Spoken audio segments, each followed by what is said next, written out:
Hi and welcome to all the racing lovers and all the punters out there, owners, trainers, jockeys, whichever career you're in. Racing takes place on the turf at Hollywoodbets Greyville on Sunday the 10th of November. We are recording on Saturday early morning, so note the show is pre-recorded and you need to check your scratchings on the morning once the final declarations are out. Joining me in studio is Dees Dynand. Lovely to have you in studio, Dees, and looking forward to a meeting on the turf at Hollywoodbets Greyville. Yeah, thanks Sheldon, and a good day to the racing fans as well. Race number 1 does kick off the exotics. 8 races on the go, 12:25.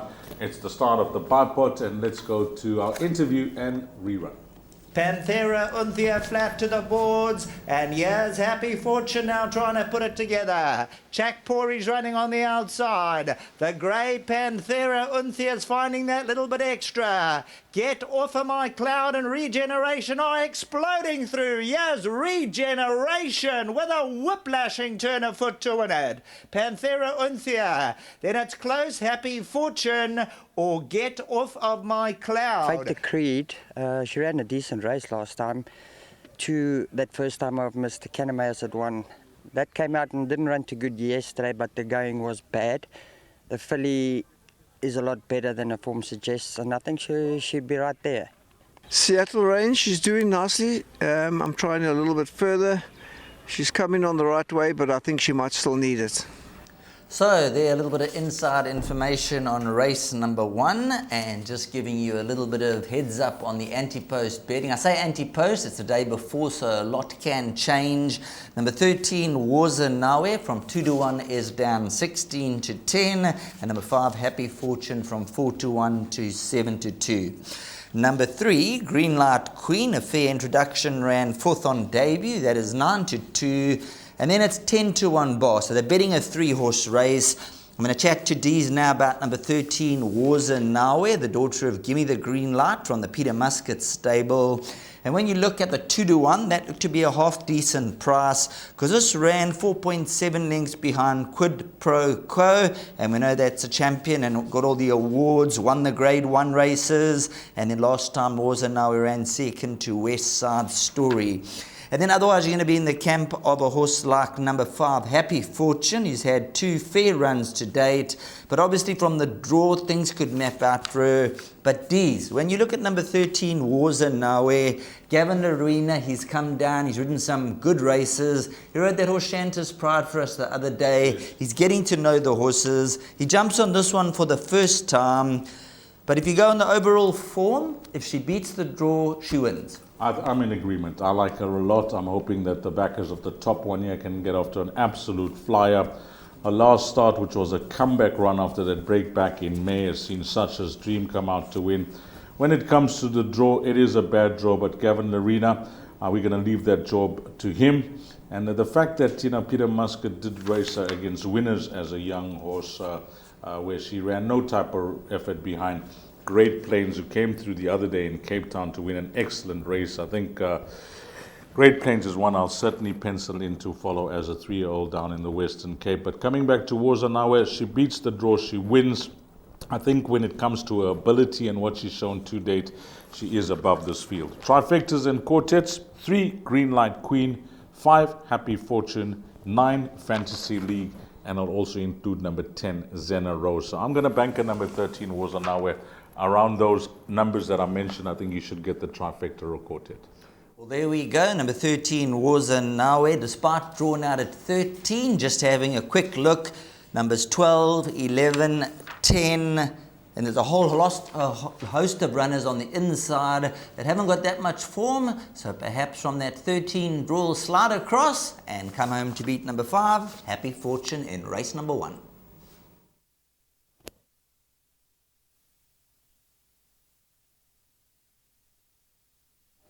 Race number 2 kicks off the place accumulator. It's a maiden plate over 1,000 meters. We don't have any reruns or interviews for race number 2. At the time of recording, number 7 is a scratch, so 6 runners go to post. This is the way they are betting. Anti-post, that is. Number 1 at 17 to 10. Horse number 4 at 6 to 1. And then we got Sun in My Pocket at 8 to 10. I think that's where we'll begin, Sheldon, with Sun in My Pocket, a filly that's been racing on the poly track. She'll go on the turf for the first time, but you may have called her in races, I don't know. She is a filly that can be troublesome once she steps into those gates. You saw it last time out. It was very costly for her, losing that amount of ground and only beaten 2.5 lengths. And I think a run or two prior to that, she was actually scratched for being problematic in those gates.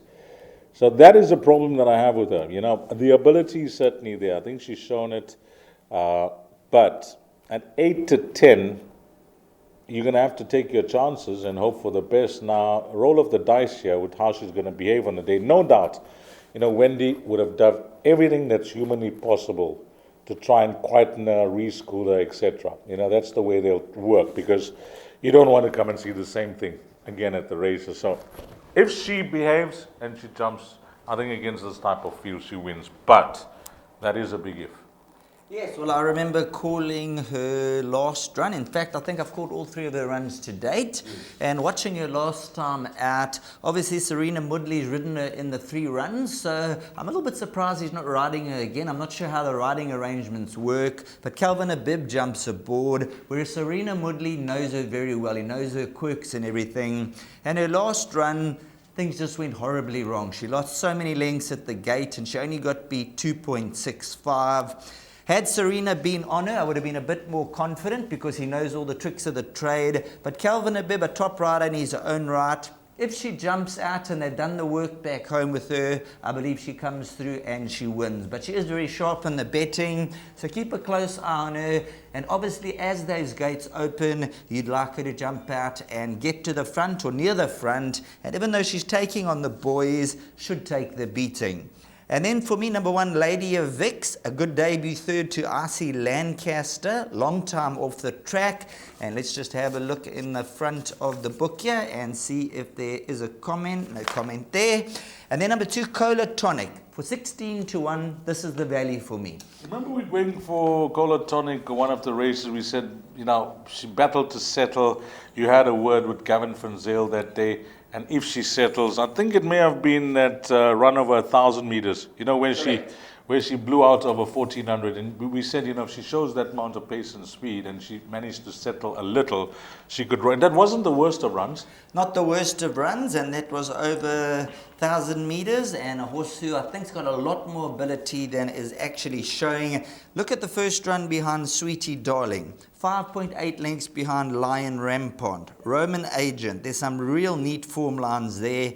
And I believe Cola Tonic coming back to the 1,000. I think it's going to be a different game. So number 5, Sun in My Pocket. Quite tough to beat. But number 2, Cola Tonic for me. That could be the exacta and the each way play. And a horse like number 1, Lady of Vix. You even got number 4, Good Living with a bit of a chance. And scratched is number 7, Mind Map. So it all comes down to whether Sun in the Pocket and Calvin Abib are going to gel well together and come out as the starter says go.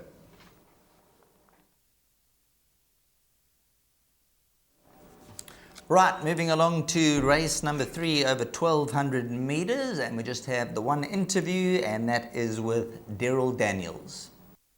Yes, Hot Lava. She's only tiny, but cheaper. She's got a heart in her, and it's been working nicely.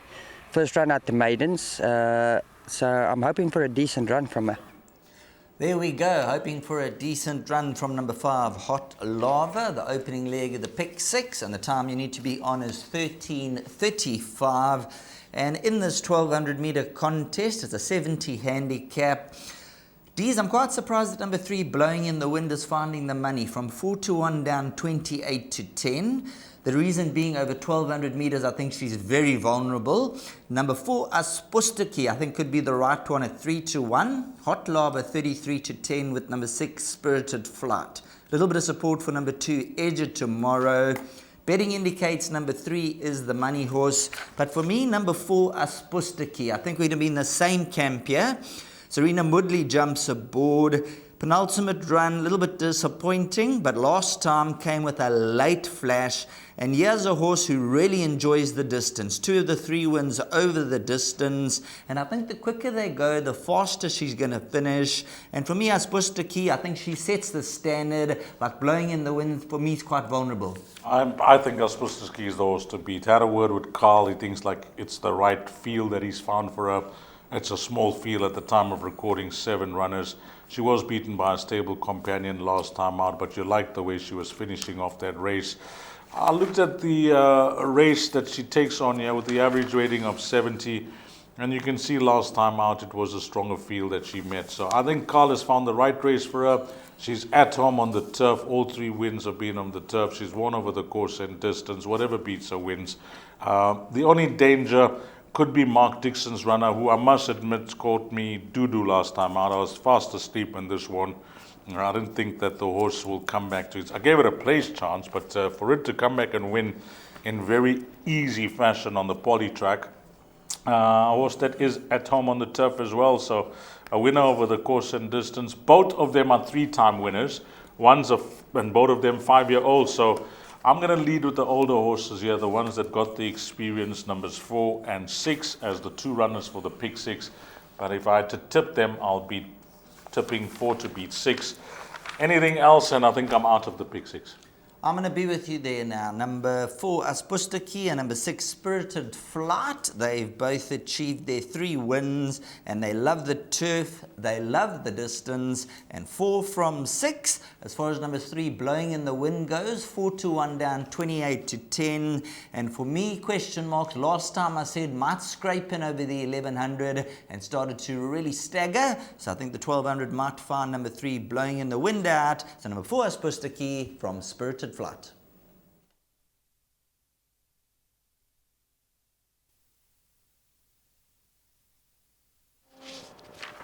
So it is Jackpot 1, race number 4, 1410, maiden plate, 1900 meters the distance. Now, race number 4, there are 8 runners that will go to post. And we have a rerun here of number 7, Mocha Blend.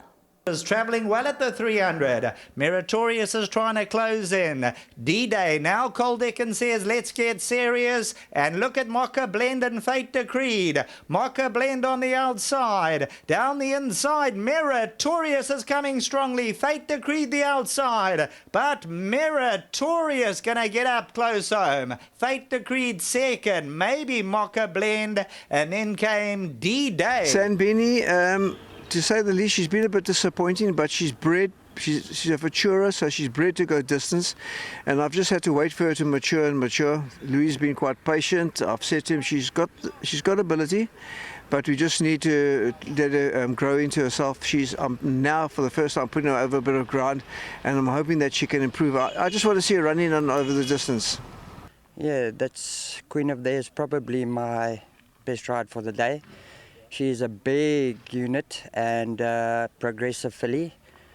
She's also taking a little bit of time to come to hand. And yeah, it's not a very strong field. Got Frank Robinson's horse, which looks progressive as well. But I'm sure we'll be in the fight out. Yeah, I must agree with Daryl when he speaks about her size, because she really caught my eye first time out, this daughter of Vercingetorix, Queen of the Air. And Frikkie Kreling, well, you see them stepping out more runners now for Blue Sky Thoroughbreds and Tinus Ginniger. Go and watch that replay of her last start. It was at Hollywoodbets Greyville, drawn 10 out of 11, left alone, educational run. She'll grab your attention. She certainly would. Go and watch it. Go to Gallop TV, Gold Circle, YouTube. Just go onto the search engine and click in the winner, Lady of Distinction. That replay will come up and you can watch it. One path has since come out to win for Frank Robinson. So Frank will have a very good line there between One Path and Mocha Blend against a horse like Queen of the Air. Mocha Blend put in a nice run behind Meritorious.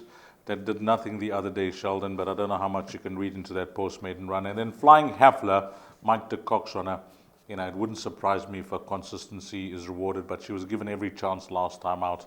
Not good enough.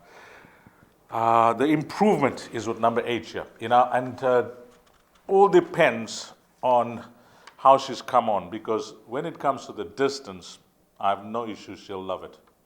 Yes, looking at race number 4, I thought number 7, Mocha Blend, when I first saw the field and it came out, I didn't do the studying, and after the run, first time out, I said, next time that runs, we have the max on it. Then obviously the field comes out, you start reading deeper into things, and now that number 8, Queen of the Air, is in the race, and you look at the average rating, Mocha Blend took on a 57, Queen of the Air, the average rating was a 66, and Mocha Blend, the field was weak. It wasn't a strong field. And the fact that Queen of the Air was finishing off so strongly, both going the 1900, so they got a very similar resume, both starts at over 1400. But I've changed round now onto number 9, Queen of the Air. After watching the replay and listening to Daryl Daniels, Mocha Blend's got ability, but I think number 8, Queen of the Air, there might just be something about her. She's a Vercingetorix, who they're doing exceptionally well out of the Dynasty mare, Yastag YOLO, and I think she could be tough to beat here. Yeah, I'm in agreement. I think number 8, with the improvement, the horse to beat. 4, Flying Hafler, you'll have to consider if you're playing Jackpot 1 and number 7, Mocha Blend. Barring those 3 runners, I think anything else will be a surprise for me. But I'm curious to see and excited to see how she's come on number 8, Queen of the Air, because when she made her debut, she certainly caught the eye.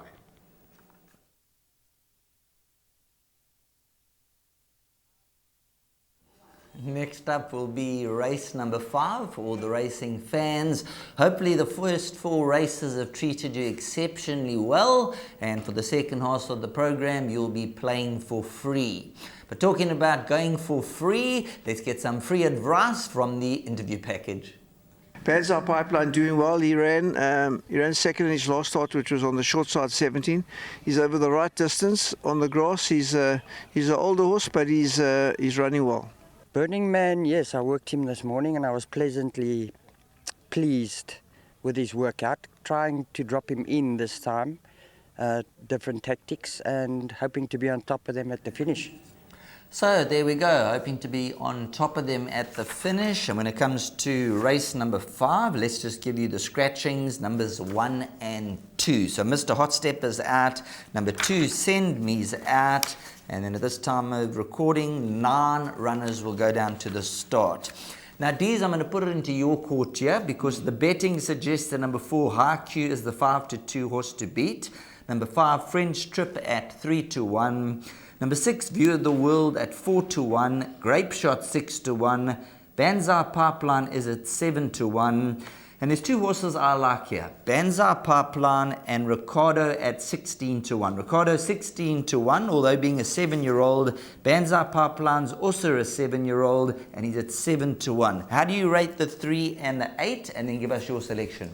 Number 3, I'm with you. That goes into everything. You know, I like the way Dennis Bosch has got this horse racing as a 7-year-old, and Rachel's Vinegar's 1.5. Is a big bonus. African Dust, Etiquette, you know, all those 7 lengths and 4 lengths. Go and watch those replays. Those were fair runs.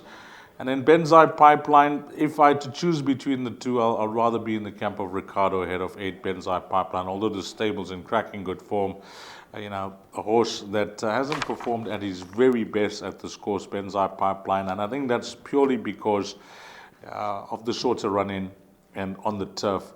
He doesn't have that time to unwind and warm up. So I like number 3, Ricardo, between those 2 runners. Number 4, High Q, Clinton Binder's runner. Always these visitors, when they come into town with those Gauteng form lines, I'll include in the pick 6. 5, French Trip, and 6, View of the World. There is a form line between them. Of course, French Trip was beaten by View of the World. And I don't think there'll much that will separate the 2. Paul Lafferty, he does rate View of the World, and we saw that in the Model Man Stakes last time out, although well beaten by Artist Model. Wasn't too far behind Actor, who was back in second, because Artist Model won a very good race. And then I've got a roughie for you, Johnny the Thief.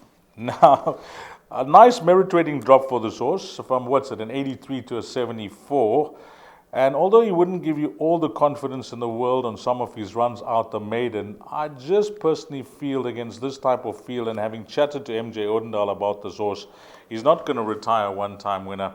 I think the fact that his only win has been at this course, back at Hollywoodbets Greyville on the turf as he did last time out, which was a good effort behind forgiveness, that's going to be my roughie in the race. So, you know, there were 11 runners, then it went down to 10 runners, and I went with my rule, 5 runners. It's now 9 runners, but I'll stick with the 5 runners, 3, 4, 5, 6, and 10. But if you had to push me for a choice here, I'm very tempted. I'll make my mind up on race day, and you spoke about it earlier on. You know, once we do these previews 24 hours before, you know, come race day, things can change. It can be information that you receive from the course, whether it's trainers, jockeys, and you pass that information on to the racing fans. Or it could be just the way the day is panning out, conditions, tailwind, tracks running quick. You've tipped horses that you like coming from off the pace. The conditions are not ideal. We saw it the other day. I mean, Benny in the area, I liked, but I didn't tip. But once it come to the last race, it looked an absolute shoo-in. Didn't it? I mean, and you don't give much confidence on the show, but on race day, things can change. 100% right. You got to read the race card on the day, because when you first go through the card, it's a couple of days before you make your selections, and then during the course of the next 2 or 3 days, things change. And then, like Dee says, once they get to the track's either running fast, it's running slow, horses are making up ground, and then you watch them go down to the start, you watch them in the preliminaries. So there's so many different factors that you've got to factor in, and that's the big thing about this game, Dees. If you have a bet early in the morning or the day before, things can change, or your selections, and then when it comes to race time, you might totally change your selections because you don't like a horse the way it looks, it went down, the betting drift, etc. Yeah, it's nothing untoward about what you tipped 24 hours before. It's just the way the day has changed and the conditions have changed, and you've changed your selection. But at the time of recording, if the race was run in the next 5 minutes, let's put it that way, I think I'll be tipping number 10, Johnny the Thief. But a lot of respect for numbers 3, 4, 5, and 6. You be the judge here. In race number 5, it's a competitive race. I think you'll do well to try and get to the minimum spend in the exotics, and a nice trifecta and quartet to catch.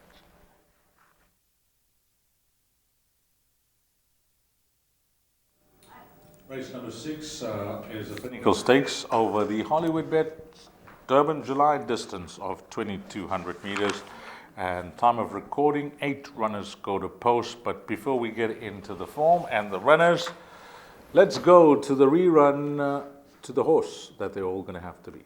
Natjam, here's Natjam. Cape Eagle had to be steadied for a stride or two, and Natjam comes alongside Madison Valley. No more from Officer in Command, and Cape Eagle's trying to re-rally. Madison Valley as tough as nails. Natjam on the outside. These are the two. Madison Valley will just prevail from Natjam, Cape Eagle, and Officer in Command. Q-Wing's won from 1100 to 2200. So it's probably not his ideal distance, but I thought I'd run him there because he's won a Pinnacle over the 2-2, and he's doing well at home. I'm hoping that he can get into the frame. Yeah, that replay was key to the outcome of this race. And before we touch on the incident, I think one has to give 10 out of 10 for the ride at Gavin Arena gave Madison Valley. It was a race of tactics, just 4 runners going to post, and it was all about the horse's ability coupled with the ride that a jockey will give them. And I think Gavin Arena will get the trophy for the ride in that race. Ability-wise, however, has to go to Cape Eagle, because after suffering that type of interference and being checked that badly, for a horse still to come back showed what a soldier he is. That full result prior to the reversal was Natjam back in second, and of course Cape Eagle back in third. But after the objection, etc., Cape Eagle was promoted to second, Natjam got third. Now, Sheldon, the one thing that's clearly visible, is the weight. 3.5 kgs. That's it. I mean, that is it. 3.5 kgs is 3.5 kgs, and I would say Cape Eagle is now going over a distance that will suit him much better than last time out. When you put everything together, you watch the replay, the weight turnaround, Yes. and Cape Eagle being a 9-time winner, I think it's victory number 10 on the day for him. He stands out head and shoulders. He's an 8-time winner on the turf, 1-from-1 course and distance. And we all know he raced in some of those feature races, and he's been a horse that he started off his career promisingly, and then they had to do a lot of hard work. He was a very strong horse. They had to get him to settle. And Serena Mudley's getting a wonderful tune out of him at the moment. And last time out, very unlucky. I thought he should have just about won last time. So I can't see number 1, Natche, and turning it around. So for me, number 7, Cape Eagle. I'm very strong this Vercingetorix. Banker in all bets, and possibly one of the better bets on the card, and I'll be quite surprised if he gets beat. Have a look at his stakes. You mentioned he's a 9-time winner. He wins this, he'll be the newest equine millionaire in South Africa, because that first stake check is 75,000 Rand. I'm going to close by saying this, that I know you and I, through our years of association and working together, it's very seldom that you see us including or backing horses less than 2-1. I promise you, less than 2-1, I'm not in for having a punt on the nose. We'd rather try and maybe include the horse in, the all to comes, etc. But I'm going to say 14-10 is worth a go. Well, there we go. Same as we don't tip odds on shots to have a win and a bet on. We do tip them to win in that, but we're going to have a bet on the nose. We look for our outsiders and like to get some value, but these are the 100% right. Number 7, Cape Eagle. He stands out head and shoulders, and perhaps the 14-10 could be a decent price in this race.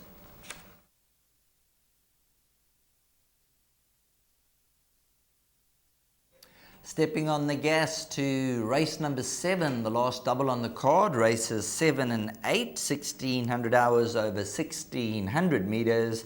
And in race number 7, we do have a rerun of Pink Diamond when finishing back and forth, and also an interview with Hayley Crawford.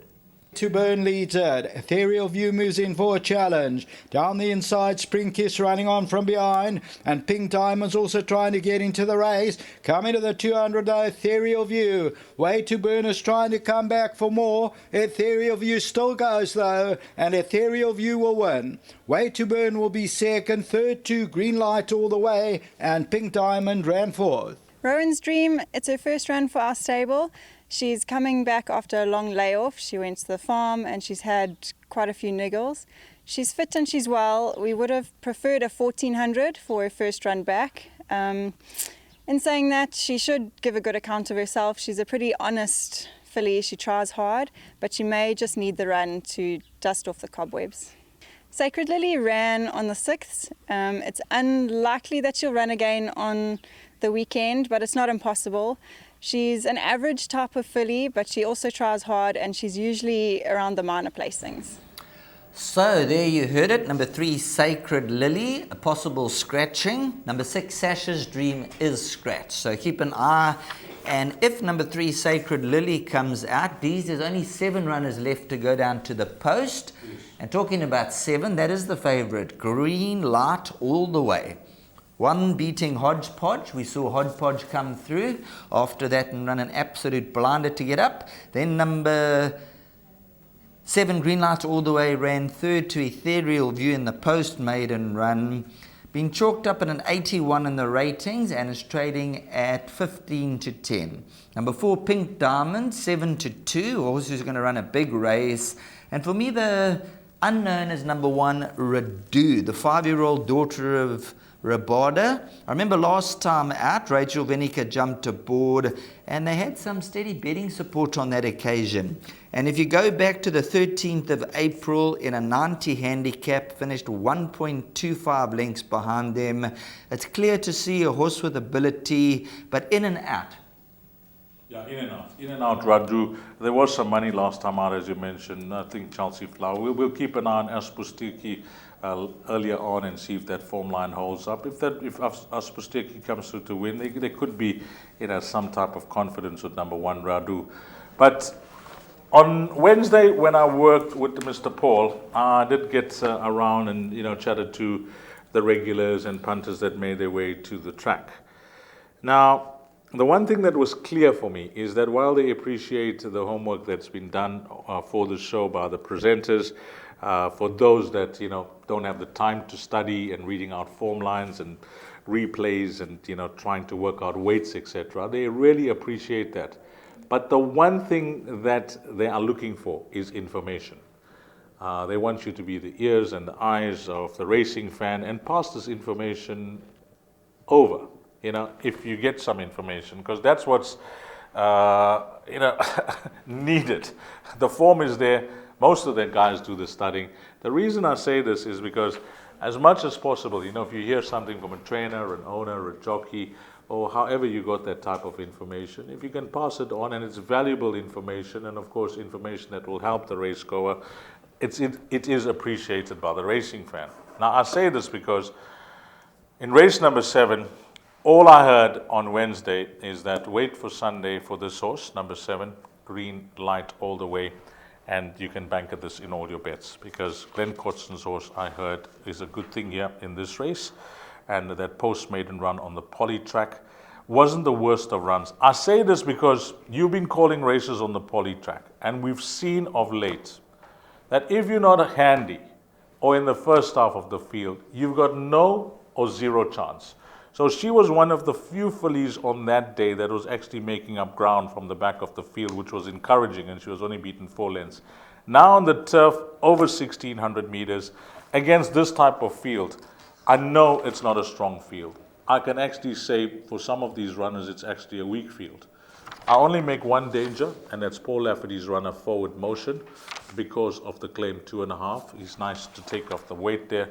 But I say whatever beats green light all the way wins. I made my intentions known in the previous race with Cape Eagle, and I said that maybe still, it could be too short for some guys, 14-10, not short for me. Maybe try the double. That's it. You stole the words out of my mouth. Races 6 and 7, that's the double. 7 by 7. There we go. Deez is on the doubles, 7 by 7, and hopefully it's green light all the way.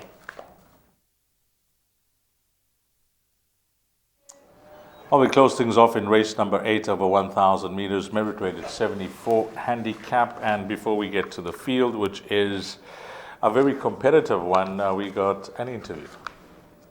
Ndaka, yeah, he kind of speaks for himself. He's such an honest, lovely, easy horse. He was a little bit underdone for his last run. The run came up a little bit quick for us. In saying that, he always tries hard. With a bit of luck, he'll be right there. Barry de Grand, yeah, he's had a run yesterday. Could be a scratching for the weekend, but if he does go into the race, he's a solid campaigner and looking forward to riding him. Well, that's no more. Barry de Grand is out, so that will take no part. And those are the scratchings at the time of recording. Yeah, I must compliment the girls from the Lola Crawford stable that they've done well with Ndaka. He's a very quick horse that gets on well with Tristan Godden. The speed will be on with Ndaka in the race.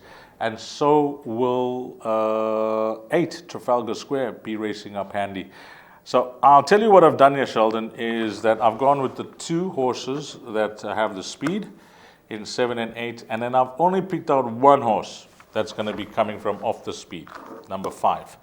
And that is how I'm going to be playing it here.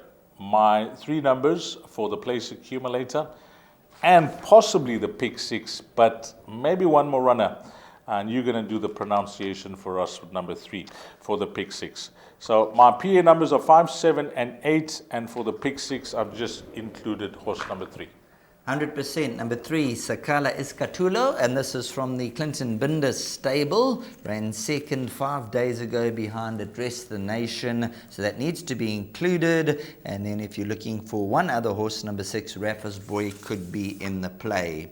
So race number 8, we've given you the lowdown there, and a horse like number 3, Sakala Iskatulo, number 5, Intrepid, number 6, Rafa's Boy, and then you heard D's 7 and 8. So he's playing the speed horses and including one other horse in the form, and going to come through in race number 8.